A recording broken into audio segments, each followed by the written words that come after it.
I used to tell every Tesla owner the same thing. Just take it to Tesla, they know their own cars best. But after seeing a $16,000 quote for a $700 repair and reading what owners are posting on forums about warranty games and phantom charges, I do not say that anymore. Number 1. The diagnostic fee shakedown. So here is how this works. You notice something wrong with your Tesla. Maybe the air conditioning is making a clicking noise. Maybe you are getting a warning on the touchscreen. You open the Tesla app, schedule a service appointment, and right there it asks you to approve an estimate before they will even look at it. That estimate almost always includes a diagnostic fee, and these are not small numbers. I have seen owners pay anywhere from $95 to over $800 just for Tesla to plug in and tell them what is wrong. One owner on Tesla Motors Club had a Model Y with that common AC clicking sound that thousands of other owners have reported. Tesla charged him $240 to diagnose a problem they already know about. I dug into the forums and found a 2023 Model 3 owner who got charged $330 in diagnostic fees on top of a warranty repair. Tesla replaced his rear drive unit inverter under warranty, no charge for the part. Then they billed him for over an hour of general diagnosis as customer pay.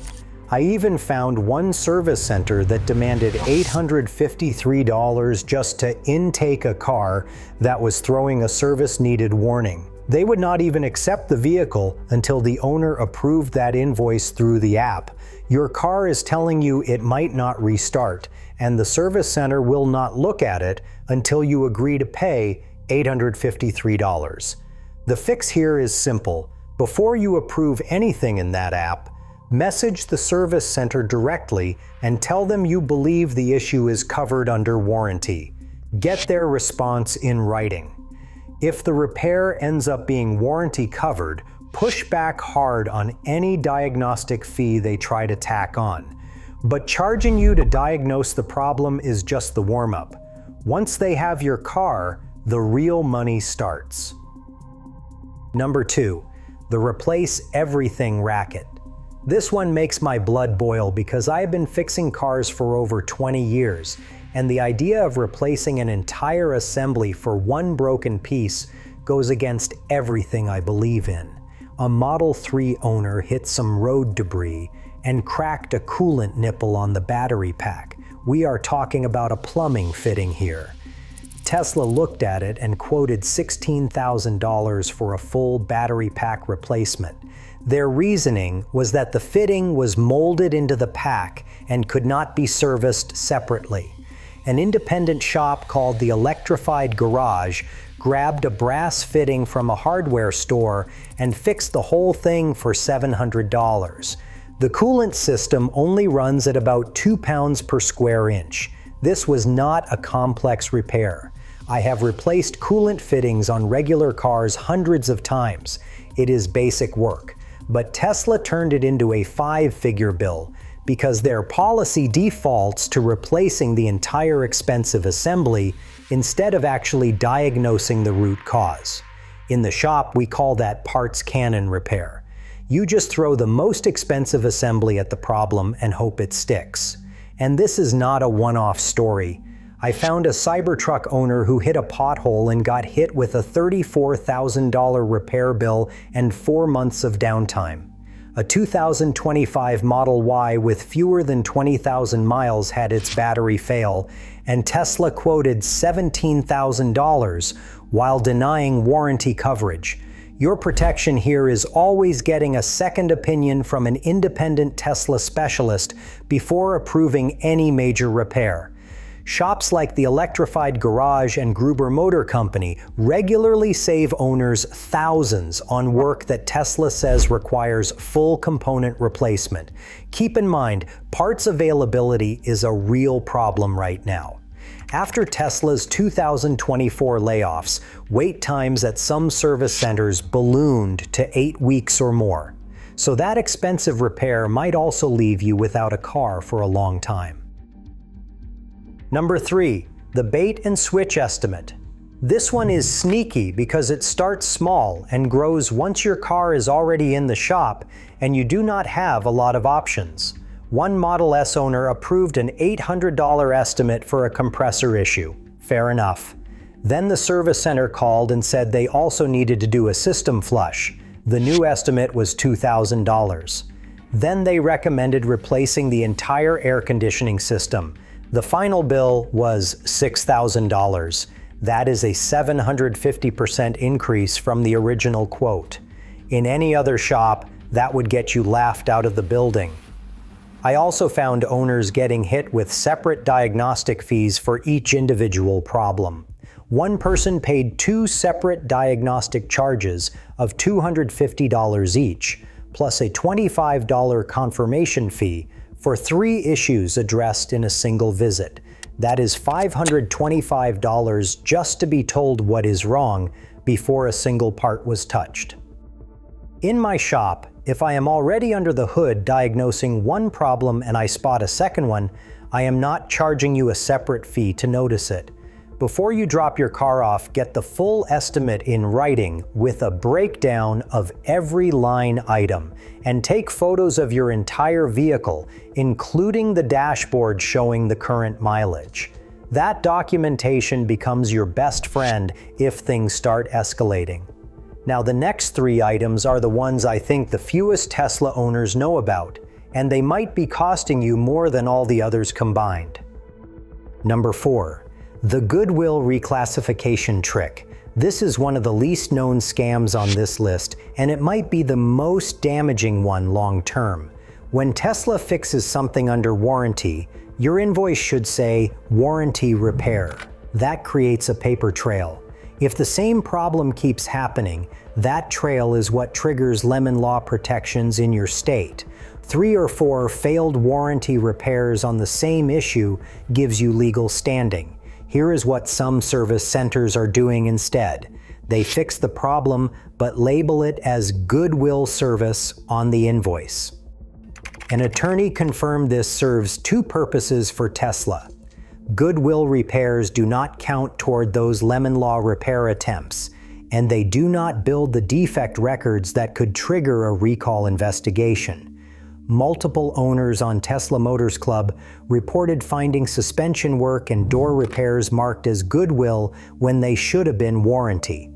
After every single service visit, check your invoice line by line. If you see the words Goodwill service on a repair that should be warranty, demand they reclassify it. Get that demand in writing through the app or email. This is your legal protection, and it is worth fighting for. If this has happened to you, drop a comment and let me know. I am curious how widespread this actually is. Number 5. Phantom repairs. I hate even talking about this one because it goes against everything a good shop stands for. But I have seen enough forum posts to know it is happening. A Cybertruck owner reported that Tesla's service invoice listed completed repairs, but when the owner checked, nothing had been touched. A 2021 Model Y was diagnosed with rodent damage to the wiring harness. The owner's insurance company asked for photo evidence. Tesla admitted there was no rodent damage at all. The actual problem was a failed low-voltage battery. A completely different issue, a completely different repair, and they were billing for damage that did not exist. One of the wilder stories came from a Model X owner in London who discovered expensive suspension parts were billed on the invoice but never actually installed on the vehicle. That owner eventually got an apology from the service manager, but only after pushing back hard. If you are having anything major done, ask for your old parts back. Most states require the shop to return them if you request it. Before you leave the service center, sit in the car and verify every single item on that invoice was actually completed. Subscribe if you want more Tesla tips like this. I dig into this stuff every week. Now let me talk about the one that really surprised me. Number 6, the odometer manipulation scheme. A class action lawsuit filed in California in 2025 alleges that Tesla does not calculate your odometer reading the way you think they do. Instead of counting actual distance based on how far you have driven, the lawsuit claims Tesla uses some kind of formula based on energy use, instead of just measuring how far you actually drove. And that formula allegedly inflates your real mileage by anywhere from 15% to over 117%. The person who filed the suit owned a 2020 Model Y. His odometer was logging over 72 miles per day when his actual driving was roughly 20 miles daily. His 50,000-mile warranty expired way ahead of schedule, and he got stuck with a $10,000 suspension repair bill that should have been covered. According to the lawsuit, this could be saving Tesla something like $4 billion a year just in California alone by pushing owners out of warranty coverage early. Whether or not the court sides with the owners on this one, there is something you can do right now. Start tracking your actual mileage independently using a GPS app, or even just writing down your odometer reading every week. If there is ever a discrepancy between what you have driven and what Tesla says you have driven, that record becomes evidence. And if the odometer thing was not enough, Tesla has another tool in the toolbox to get out of paying for warranty work. Number 7, the external damage warranty denial. Tesla's warranty has language that gives the service center a lot of room to deny expensive claims. The big one is external damage. A Model Y owner with fewer than 20,000 miles had a battery failure. Tesla quoted $17,000 and denied warranty coverage because of a single dent on the underside of the battery pack. That is their definition of external damage. It gets worse. Tesla's warranty excludes water damage, and the language is vague enough that service centers have used normal rain exposure as a reason to deny coverage. One owner got hit with a $21,000 bill for what Tesla called a rain-damaged battery. Another had a rear drive unit replacement denied, a $7,900 job, because water was found in a harness cover. And here is the part that really got me. A major news investigation uncovered internal Tesla memos that told service centers to blame suspension failures on the owner, for example, hitting a curb. Meanwhile, Tesla's own engineers already knew the parts were bad and had redesigned them 4 separate times. If you get a warranty denial, do not just accept it.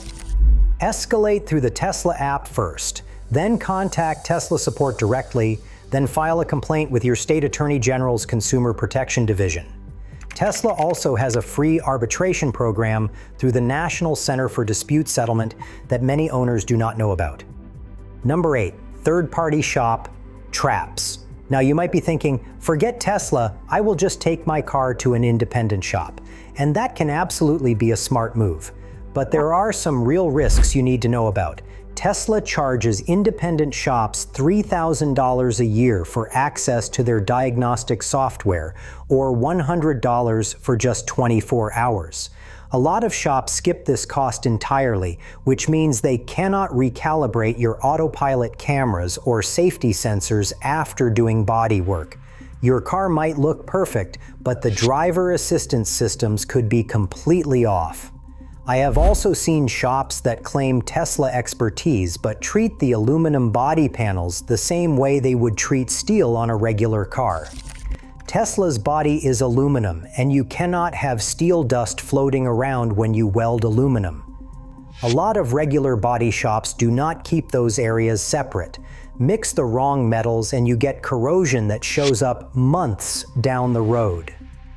The biggest trap, though, is warranty-related. A 2023 Model Y owner had body damage repaired at a non-certified shop. When the battery later failed, Tesla denied warranty coverage on both the high-voltage and the low-voltage battery, pointing to that non-certified repair.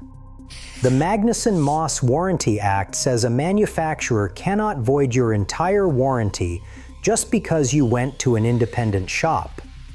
Tesla can deny claims for damage specifically caused by improper repair work, and they interpret that gray area very aggressively. Before choosing any independent shop, verify they have current Tesla Diagnostic software access, Ask about their Tesla-specific certifications and make sure they understand high-voltage battery disconnect procedures. A good independent Tesla shop will save you serious money. A bad one will cost you your warranty. I also want to mention something a lot of Tesla owners do not think about. There are people approaching Tesla owners in parking lots and even at red lights offering to fix dents for a low price on the spot. One case in Utah made the local news.